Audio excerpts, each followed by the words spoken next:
Good day, everyone. I am Kate Julian T. Codor, and I will be joined here later on by Miss Arabella Marie Cantina. And together we are going to discuss Chapter 6, which is all about air pressure and wind. So if you are ready, I am ready. So let's start, and I hope that we can get something out from this discussion. So make sure to listen and ready yourselves for some exciting lesson. I want you to have a piece of paper and pen with you, and let's have the 3, 2, 1 recall.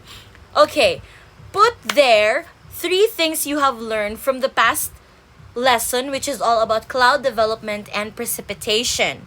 And then I also want you to write there two things you found interesting. And lastly, I want you to formulate a question that is still in your mind. So, what are you still curious about? Or maybe you have some confusion, so you can write it down there. And later on, after this class, it will be collected. Alright, so we will now discover all about chapter 6. But before that, let us have our learning objectives. So at the end of this lesson, the students will be able to define atmospheric pressure and explain how it is measured, identify and describe the information presented on a surface weather map, explain the basic principle of why wind blows, pressure gradient force, and lastly, describe the difference between horizontal and vertical air motions, providing one example for each. Alright, so to start up, why do you think strong winds happen before a storm? What does this tell us about air pressure? Okay, so do you have any idea, guys? Alright, so we will discover later if the ideas you have in mind are correct.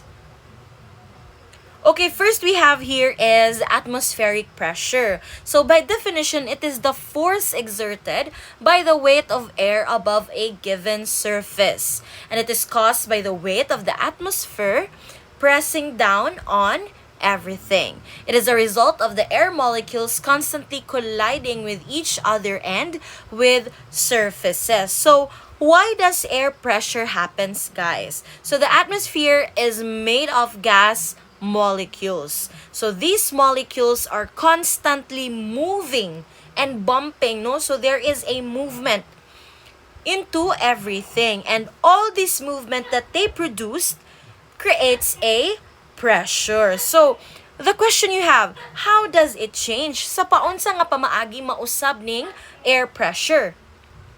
So, we have higher air pressure happens closer to sea level. So, makita nato diri sa ato ang diagram on the left side, sa sea level banda, higher ang ato ang pressure. Why man?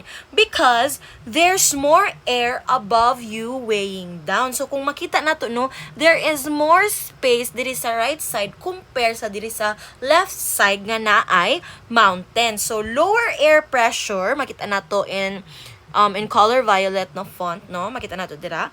In lower air pressure, this happens like sa mga lugar nga taas ang height or ang altitude, like the picture in the mountain, because there's less air above you. So, if we compare it makitaan lang nato, lower air pressure ang naa diri sa mountain because lesser man ang space nga naa sa imong ibabaw compared sa diri sa sea level, which has higher pressure.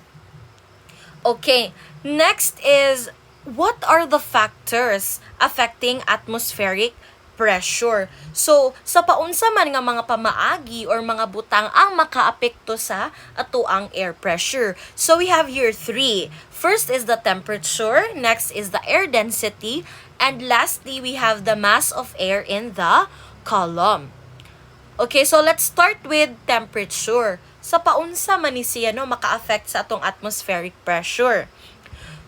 So, we have here warm air is lower ang pressure, and then cooler air increasing ang pressure. So, when air is heated, if mainitan ang atoang air, its molecules move faster and spread further apart. So this makes the air less dense. Meaning na to sa less dense kay fewer ang molecules in a given volume.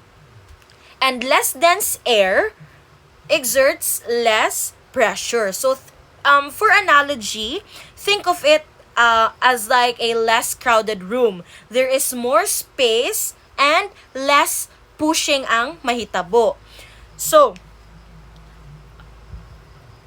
okay, let's continue, no? Next, then we have, so we have discussed the warm air. Now we have the cool air. Conversely, no, when air cools, its molecules slows down and move closer or farther? Closer to each other. So this makes like the air denser, more molecules in a given volume. So, meaning to say, denser air exerts more pressure. It's like a more crowded room compared sa atong less crowded room ganina sa warm air. And creates more pushing. So, kung ganina less pushing, diri sa cool air, more pushing. Okay, next we have here is air density. So, denser air creates more pressure and less dense air creates lower pressure. So when air is dense, it means there are many air molecules crammed into a small space, no? So another analogy we have here, crowded subway car. So everyone's pushing against each other. There is kanang nagapush, nagapikit-pikit jud, creating more pressure. So this dense air exerts a higher atmospheric pressure. Compared po nato sa less dense air, if less dense ang air, ang molecules kay mas spread out. So you imagine a nearly empty classroom. So there's less pushing and shoving. So this less dense air then exerts lower ang atmospheric pressure. Okay, so don't be shy to raise questions, guys, ha? Okay, next factor is the third factor, mass of air in the column. So, read nato ang highlighted na mga words. More mass is equals to higher surface pressure. And then less mass, lower ang surface pressure. So, if the air column is heavier, meaning more ang mass, it exerts weight on the surface below. So, it results in higher surface pressure. Okay, another analogy we have here, a stack of heavy books. The more books nga ang imong i-add, magpuno og books, it becomes heavier and the stack will be compressed and heavier. So, the more pressure ang ma-exert sa book dito sa table nga imo ang gipatungan. Whereas kung less ang mass, the column is lighter. So less mass, mo exert ni siya og less nga weight, meaning to say mag-lead ni siya sa lower surface pressure. So this is like having only few light books on the table and for sure the pressure is much less. Alright, so we have here horizontal pressure variations, a tale of two cities. So we have here City 1 and City 2 in different setups. Alright. So this illustration here shows how variations in temperature can produce horizontal pressure forces. So this is just for simplicity, guys. So this model assumes that the air density is constant with height, whereas in the actual atmosphere that we have, density really decreases with height. So in setup A, we have two model assumes that air density is constant with height. So makita na to no na same lang ang ilaang height. But in the real atmosphere, density decreases with height. So air columns, each with identical mass, have the same surface air pressure. Kay same man pud ang ilaang density, ang ilaang temperature. So, ang ilaang height, no? So, same lang man. Makita na to, same ilang height and same pud ang ilahang pressure. And sa setup B, because it takes a shorter column of cold air to exert the same surface pressure as a taller column of warm air. So as column 1 cools, it must shrink. So ni gamay, makita na to sa picture no nga, if mo cold di ay, mo shrink na siya. And as column 2 warms, makita na to, mas nitaas. It must rise. And there is atong third setup in setup C, because at the same level in the atmosphere, there is more air above the H in the warm column. So warm column kaning H, makita na to nga ni rise siya above, taller than the L. So warm air aloft is associated with high pressure. So warm air aloft, we can experience it in asaman diri sa higher ang atuang pressure. So, meaning to say, the pressure difference aloft create a force that causing the air to move from a region of higher pressure toward a region of a lower pressure, which is kaning L, which is the cold na column. So, the removal of air from column 2 causes its surface pressure to drop. Makitaan man nato no na ni drop ang kaning column 2. Whereas the addition of air into column 1 causes its surface pressure to rise. Alright, so that's how the variations in temperature can really produce like a variation in producing horizontal pressure forces. Okay, so we are speaking about air pressure, but how can we measure air pressure? So we have here an instrument called the barometer. So barometer measures air pressure. So it is a tube sealed at the top, no, makita nato, and inverted into a pool of kaning gray, mo na siya ang mercury. So the top of the tube is a vacuum, so no air ang ma-produce nato dira. And atmospheric pressure here sa left and right side pushes down on the mercury reservoir, forcing mercury up to the tube. So the height of the mercury column directly corresponds to the atmospheric pressure. So if there is atmospheric pressure, ma-push down, and nanadain reading na ma-produce sa atuang mercury inside the column. So at sea level, this height is approximately 76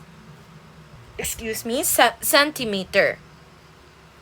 Okay, so a barometer, again, it is an instrument that detect and measure pressure changes. So in meteorology, the bar is a unit of pressure that describes a force over a given area. So usually millibar is used in weather maps because bar is a relatively large unit. Yet, ang bar, gipulihan na to sa millibar since large ang unit, yet we have here the hectopascal. So gradually replacing millibar as the preferred unit of pressure on surface and upper air mass. So if you'd ask, why do we replace millibar with hectopascal or HPA? It is because hectopascal is being used now primarily because to the adoption of the International Systems of Units or SI, since the Pascal is the SI unit of pressure. So to really express atmospheric pressure conveniently, the hectopascal, which if it converts siya how 1 hectopascal is equals to 100 pascal. So it was chosen. This is because ang atmospheric pressure manggod nato is typically around 1,000 hectopascal, making it a more user-friendly scale. So the millibar, while really it's used numerically equivalent to 1 hectopascal is equals to 1 millibar, but it is not an SI unit, ha? Again,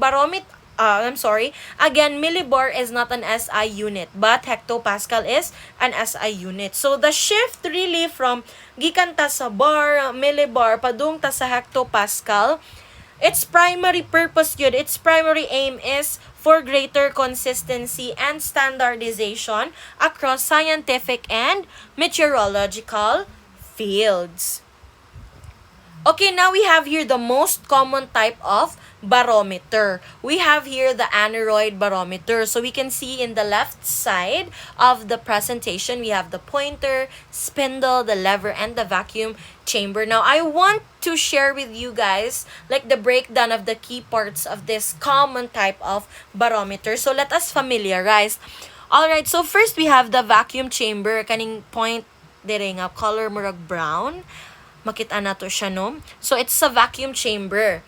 It is a partially evacuated, flexible ni siya, but metal chamber. So, it changes in external air pressure because this chamber expands or contract when makadetect siya og pressure. So, vacuum chamber is the heart of an aneroid barometer. Then next we have, sa ibabaw sa atong vacuum chamber, we have the lever. A lever is a small ni siya na part, no? Nipis ni siya nga part, makita nato, but connected na siya sa ato ang vacuum chamber. Like, it is a small system which is connected to the vacuum chamber. So, kung mo-expand ang chamber or naay ma-detect or it contracts, ang kaning lever, it corresponds or move po ni siya. And then, sa taas sa lever, we have the spindle which is connected lang gihapon siya sa lever. So the spindle's movement is directly proportional to the chamber's expansion or contraction. And lastly, we have the pointer. Unsa man ang trabaho sa pointer? So kaning spindle man is connected to a pointer that moves across a calibrated dial. So calibrated dial meaning to say na siya yung mga calibration dira no, na yung mga numbers, corresponding numbers there. And it indicates atmospheric pressure in depende na siya. Naay uban na aneroid barometer na the units are still in millibar or ang sum na adapt na pod ang as a unit na hectopascal. So the dial is marked with pressure values to give a direct reading to whoever is checking the instrument. All right. So now we have pressure reading. So we have few concepts or words that we are going to unlock. So next, first we have an instrument error. So from the word itself, instrument and error, so we can then conclude it's all about the little errors that we have in our instrument. So these are built-in error of mercury barometer. So every barometer that we have has slight inaccuracies which is already built in. So this is like a tiny error in a ruler's measurement. So these errors need to be accounted for, or you need to know nga the readings in that specific barometer might have some built-in errors. Then next we have the station pressure. It is a barometer reading at a particular location and elevation. So this is the pressure reading directly from the barometer at its specific location and elevation. It is the raw or meaning unadjusted reading pa ni siya. So the moment that nakit-an to ang barometer, it is the pressure na nga makit-an direct from the barometer. Then next we have an altitude correction. So these are made so that a barometer reading taken at one elevation can be compared to another. So since air pressure changes with altitudes, tama? Readings taken at different elevation need to be adjusted to a common level. So usually the common level that we are talking about is the sea level for comparison lang. Since of course, the altitude and the air pressure, it has a relationship. So imagine comparing the temperature at the top of the mountain to the temperature of the sea level. So we need to be accountable, or we need to account for the height difference that we have. Since again, temperature changes with altitude. Right, so we have the sea level pressure. So it is an adjusted reading. So since ganina ningon tanong for comparison, i-read nato siya in the sea level. So here it is the sea level pressure. So this is now the adjusted na ni siya, no? Adjusted reading pressure. Corrected for altitude that represents what the pressure would be at sea level. So this really makes comparing readings from different locations much easier and better to grasp. Okay, next we have an isobar. So an isobar is a line connecting points of equal pressure or same sea level pressure. So these isobars help visualize areas of high and low pressure. Then lastly, we have the surface weather map. So when weather data are being plotted. So included na diri ang atong mga weather data, atong mga adjusted nga mga pressure reading. So it is plotted to show weather patterns. So isobars are crucial part of these maps here. So we can see that the top diagram, which is A, shows 4 cities. We have A, B, C, and D. So, at varying elevation. So, in City A, it is 952 millibar. City B, 979 millibar. City C, 894 millibar. And City D at 1,000 millibar. So, there is a variation in elevation above sea level. And all of these cities have different station pressures. So the middle diagram, which is B, represents sea level, the mga pressure of the 4 cities plotted on a sea level chart. So diagram B is a sea level chart. And the bottom diagram here, we have diagram C. It shows sea level pressure readings of 4 cities plus other sea level pressure readings at locations not shown na here in diagram A and diagram B. So the isobars are drawn on the chart, which is the gray lines that you can see. Those are the isobars. So they are being drawn at intervals of 4 millibars. Okay.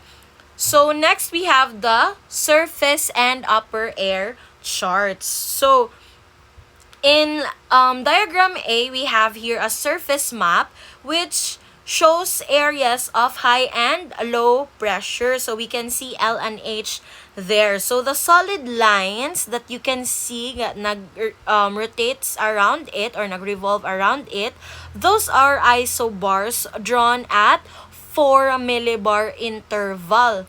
So, you can see here 1,008 millibar. Pagka sa taas na, it's 1,012 millibar. So, 4 in interval. After 1,012 millibar, we have here 1,016 millibar. And then 1,020 millibar and so on and so forth. So, the arrows that you can see, the violet arrows, these represent wind direction. So, paasa padulong ang direksyon sa ato ang wind from the direction from which our wind is blowing. So as you can notice that the wind blows across the isobar. So the isobar are the solid line. So the wind really blows across mutabok pagid sila nagka na ay crossing nga nahitabo. And then we have the diagram B, which is the upper air map, 500 millibars. So we can see that for the same day as the surface map. So, solid lines on the map are contour lines. So, we can see this, kanimurag nag-wave, those solid lines, they are called the contour lines that we have defined earlier. And in meters above sea level. So, the dashed red, kaning mga red na naputol-putol, they are the, what? The isotherms in degree Celsius. So, arrow shows the wind direction. So, as we can notice on this upper air map, ang wind blows parallel to the contour line. So, naabay wind nga nag-cross sa atong solid contour lines. As we can observe, wala. So, parallel siya. Wala nag-cross ang atuang contour lines with our wind direction. Okay. At this part, we have the surface and upper air charts na mga terms that we are going to define. Okay. So we have anticyclones or anticyclones. So these are the large blue H in the surface, in the weather maps. So I will show the map later on, guys. I will insert the map. So we have the anticyclones, the large blue H, on the map, which indicates the centers of high pressure. And then we also have the mid-latitude cyclonic storms, the large red L's that is present, center of low pressure. So this is the picture that we are going to insert, or we are going to zoom. So you can zoom the picture so that we can also observe. Okay, so the isobaric maps, upper air map, is a constant pressure chart because it is constructed to show the height variation along a constant pressure or isobaric pressure. So then we have the contour lines that we have discovered, the lines that connect points of equal altitude above sea level, the isotherms, that the lines of equal temperature, the ridges, contour lines that bend over indicating warmer air and depressions, and the troughs or troughs indicated warmer air. So this is the picture and you can refer to this one. Okay, so the next question we have here is why wind blows? So we have Isaac Newton. So I know that we are already familiar with Isaac Newton, and he was the one who formulated several fundamental laws of motion. Since ang wind kay air in motion man na siya. So we know that wind is an air in motion. So we can then relate to Isaac Newton. Okay, so he has 3 laws of motion. The first law is a body in motion remains in motion, or a body at rest remains at rest unless acted upon by a force. So if something is at rest, say for example your phone sa imong kamot, it is at rest. So walay nagtandog ana, walay nagtandog. So it will remain at rest until such time na ay force nga mo act ana, until such time punito ni mo cellphone, then there's a movement because there is a force acted upon your cell phone. And the second law, force equals mass times acceleration. So mass ang kabugaton, ang acceleration ang kakusgon or ang pagtaas sa speed nato, no. So pareaning mga duha ka car nga nagbangga, makita nato. So naay kabugaton og naay kapaspason or ang speed nato ang pag-increase sa ato ang speed. And then the third law of motion, for every action there is an equal and opposite reaction. So if there is a force acted upon it, there is a reaction. Okay. So in which direction will the wind blow? So we have already discussed that why wind blows. It is because of the motion or the force being acted upon it. But then, what is the direction, or which will be the direction kung asa mo blow ang ato ang wind? So there are forces that affect horizontal movement of air. So the pressure gradient force, the Coriolis force, and the friction. Okay, so if we compute the amount of pressure change that occurs over a given distance, we have the pressure gradient. So pressure gradient is given by, I'll just state the formula no na gamito nato. The difference in pressure over distance. So our pressure gradient force is the force that causes our winds to blow. So grabe ang factor nga gina-contribute aning pressure gradient, no?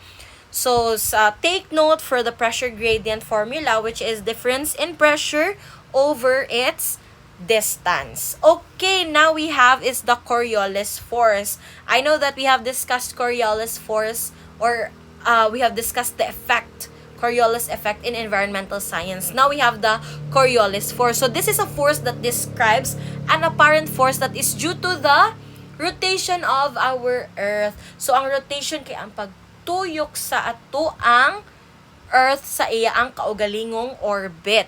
So the Coriolis force causes the wind to deflect to the right of its intended path in the northern hemisphere sa taas, and to the left of its intended path in the southern hemisphere. So mas strong ang wind, greater ang deflection. So the stronger the wind, the greater deflection. So Mas taas ang Coriolis force and kusog ang hangin. There is a greater deflection. And then friction, on the other hand, it slows down horizontal air movement, which will be discussed also later on. And it makes the wind turn more toward low pressure area. So padung siya dito sa low pressure areas because of the friction. So near lang siya sa surface. So it reduces wind speed since friction makapareduce man na siya sa speed and changes its direction compared to winds higher up. Okay, so the straight line flow aloft will be further discussed by Miss Cantina. Okay, thank you so much for the attention that you have given for my part of the discussion, and let us continue our discussion. Okay, so Miss Cantina, the floor is yours. Thank you so much. Okay, for the next part, let's talk about winds aloof. So when meteorologists forecast the weather, they don't just look at the ground. They also look high up in the atmosphere where the big steering winds flow. Let's start with straight line flow aloof. What do you think straight lines means in this context? Okay, very good. This is when upper level winds move in a straight path. These winds don't have major curves or bends in flow. Instead, they move smoothly, directly, without being forced into spirals or waves. So, class, why do you think these happen? Because the air at that level is very stable. There aren't strong pressure differences twisting the air around. Another thing is, these winds are parallel to constant pressure surfaces. So isobars. Isobars are lines of equal pressure on a weather map. Near the ground, friction makes wind cross these lines, but aloft, with less friction, winds flow nearly parallel to them, like lanes on a racetrack. It also indicates little to no vorticity. Vorticity is a fancy word for spin or rotation in the atmosphere. This is when there's little to no vorticity, the air isn't twisting. Why do I think it is important? Because spinning motion is what helps storms develop. Without it, the weather stays calm. So overall, straight line flow aloft indicates a stable weather pattern. It means that the atmosphere isn't cooking for big surprises. So what is the importance of straight line flow aloof? First is understanding these patterns tells meteorologists where the atmosphere is calm. It supports high pressure dominance at the surface, where high pressure means clear skies, light winds, and pleasant weather. It is also limited storm development because the air isn't rising and spinning to make storms. Jet streams in these regions behave predictably, which is critical for aviation and planning weather forecasts. So overall, straight line flow means weak weather system or stable air. Next is curve winds around lows and highs aloft. Winds don't always move straight. They often curve around pressure centers. Around low pressure centers, air spirals inward. This is called cyclonic flow. Around high pressure centers, air spirals outward. This is also called anticyclonic flow. But the direction of spin is opposite in the northern hemisphere versus the southern hemisphere, because in the northern hemisphere, cyclonic flow spins counterclockwise, while ang anticyclonic flows spin clockwise. In the southern hemisphere po, cyclonic flow spins clockwise and anticyclonic flow spins counterclockwise. Why do you think nga pa-flip-flip ilahang direction? or pa-opposite ilahang direction sa northern ug southern. It is because of the Coriolis effect, where Earth's rotation bends moving air in the different directions depending on the hemisphere. So why does this matter for weather? Because cyclonic flow or low pressure is usually linked to stormy, cloudy, unstable weather, while ang anticyclonic flow or ang high pressure brings clear skies and calm conditions. Let's talk about forces. Centripetal force acts opposite to centrifugal force. As wind curves, centripetal force pulls it towards the center, just like a string keeps a spinning ball moving in a circle. Winds aloft balance three main forces. First is pressure gradient force or PGF, which pushes air from high to low pressure. Next is Coriolis force, deflects wind due to Earth's rotation. And last is centrifugal force, resists the turn, which push outward. So this balance creates gradient wind, where smooth, curved wind patterns aloof around pressure systems. Curved winds aloof mean there's spin and energy in the system, often linked to dynamic weather like storms. So class, if you see tight, curved winds on a weather map, what would you expect? Okay, so we would expect a stormy weather.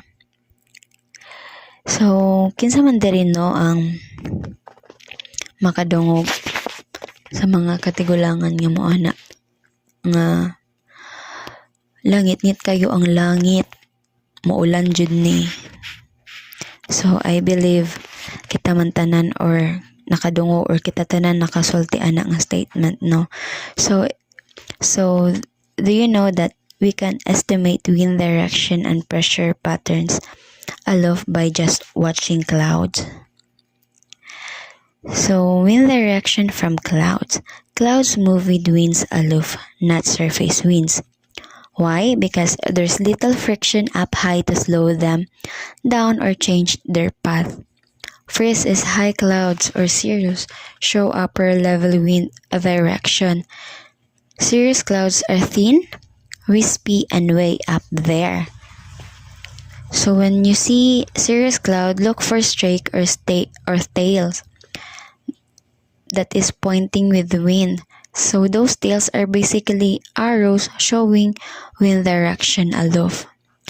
It is also layers or bands indicate steady flow direction. If you see neat layers or bands of clouds, it means winds aloof are flowing smoothly in one direction, usually in a straight line flow.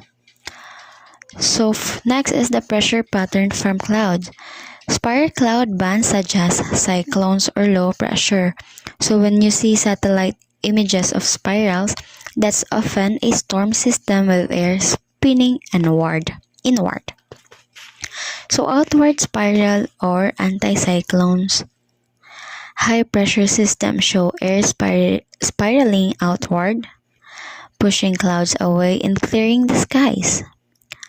Cloud thickness hints at rising or sinking air. Taller clouds is equals to unstable, rising air or low pressure. So think of thunderheads, big, puffy, towering cumulonimbus. That's air rising fast. So clouds that is flat and thin is equals to sinking air or stable pressure. Ang lalampalani kay stratus layer or clear skies, which means sinking or stable conditions. So class, if you see tall, puffy clouds, what do you think is happening? Okay, very good. So air is rising, often a sign of storms brewing. Next, let's talk about winds and upper level chart. This is what meteorologists use to see winds aloof. Meridional, and zonal winds. Zonal winds means mostly West to east, straight, predictable and stable weather. Meridional winds is equals to big north-south curves, and these often bring dynamic or stormy weather. So wind is nearly parallel to the height contour. So in these charts, height contours show constant pressure surfaces at altitude. Winds tend to follow these lines, bending only slightly.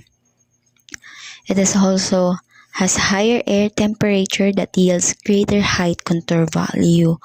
So when warm air expands, raising pressure surfaces. So imagine ang hot air balloon lifting the surface higher.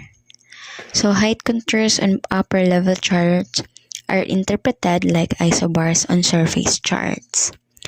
Tight spacing is equals to stronger winds. Wide spacing is equal to lighter winds. So if you see tight, wavy contours class, what might that mean? So it means strong and stormy winds. Very good.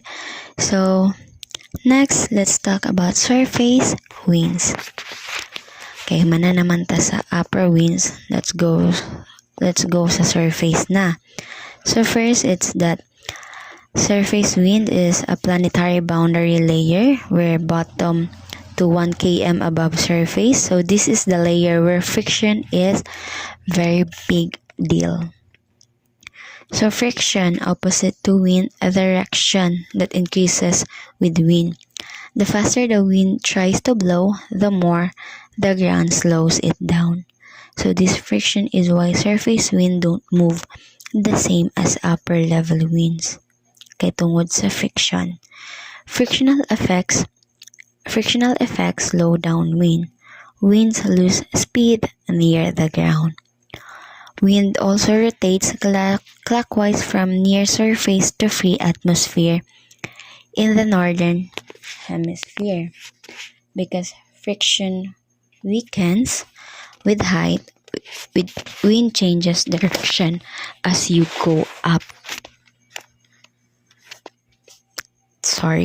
So wind rotates clockwise from near surface to free atmosphere in the northern hemisphere. Because friction weakens with height, wind changes direction as you go up. In the northern hemisphere, wind turns clockwise with height. Wind moves across isobars toward low pressure in both northern hemisphere and southern hemisphere. Unlike aloof, where they follow isobars, at the surface, they cross them at an angle into lows. Why do you think? Because friction reduces the Coriolis effect. It also moves outward from high pressure centers.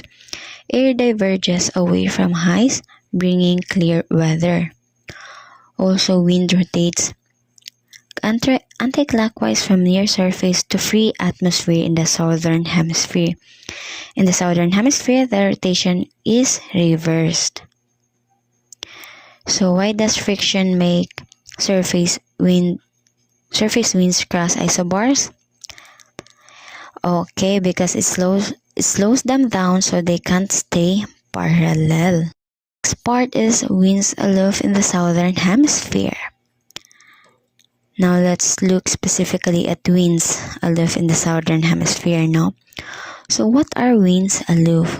Winds above 3,000 feet in the atmosphere, where less friction means stronger or steadier. It is driven by pressure gradients and Coriolis effect. Pressure differences push air, Coriolis bends it left in the southern hemisphere. So stronger, steadier than surface winds. Important for aviation and forecasting. It flows generally west to east, which we call westerlies. Flow generally west to east, which we call westerlies. It is also subtropical jet stream near 30 degrees south and polar jet stream near 60 degrees south. This fast These fast currents steer weather systems. It is also deflected left, opposite direction to northern hemisphere winds. So why are these winds so important? Because they steer storms. Winds and vertical air motion. I think this is the last part, or almost the last part. Winds is air in motion caused by differences in air pressure, where it moves from high pressure to low pressure. That's our horizontal wind. Vertical movement is equal to air currents. Why is vertical motion important, class? Because it is what forms clouds and storms. Very good. So, rising warm air is equal to updrafts. Warm air rises, cools, form clouds, and potentially storms.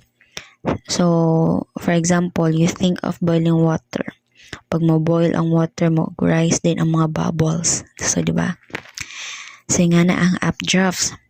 Sinking cold air is equal to downdrafts. Cold air sinks, clears skies, and stabilizes weather.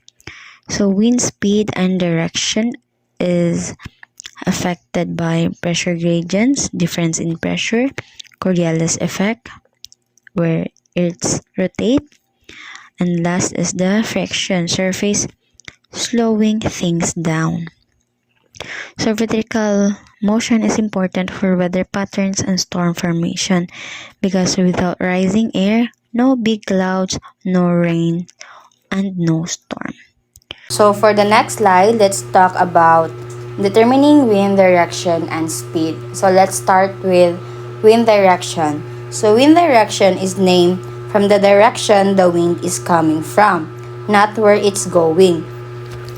So if we say north wind, it means that the wind is coming from the north and blowing toward the south. Next is the prevailing wind. So this is the wind direction that happens most often in a particular area. So for example, if most days the wind comes from the west, then the prevailing wind is westerly. So why is this important? So this is important because it affects things like weather, planting crops, and even the design of buildings. And last is the windrows. So namoy makita dira nga diagram sa right side. So a windrows is a tool that shows how often the wind blows from different directions. So the longer the lines, the more frequent the wind comes from that direction. So in the diagram makita nato nga ang naay pinakataas nga line kay ang northwest. So this means that the wind most frequently comes from the northwest. So this helps meteorologists and even pilots or sailors understand wind patterns. So diapod sa right side makakita mo og mga numbers or kanang scale. So the numbers at the bottom like kaning 0, 5, 10 and 15% show how often the wind comes from each direction. So if the line reaches 15%, it means the wind blows from the direction 15% of the time. So why does this matter? This matter because wind affects the weather, ocean currents, and even energy production like wind turbines. Knowing the direction and speed can help us predict weather or even save energy. Next is the influence of prevailing winds. So prevailing winds, these are constant wind patterns that usually blow from the same direction in a specific part of the world. They're like the wind habits of Earth, and yes, they have huge impact on climate and weather. So for example, in the Philippines, the amihan and habagat are examples of prevailing winds. So, okay, they bring dry and wet seasons. Convergence. So this happens when air flows come together or meet.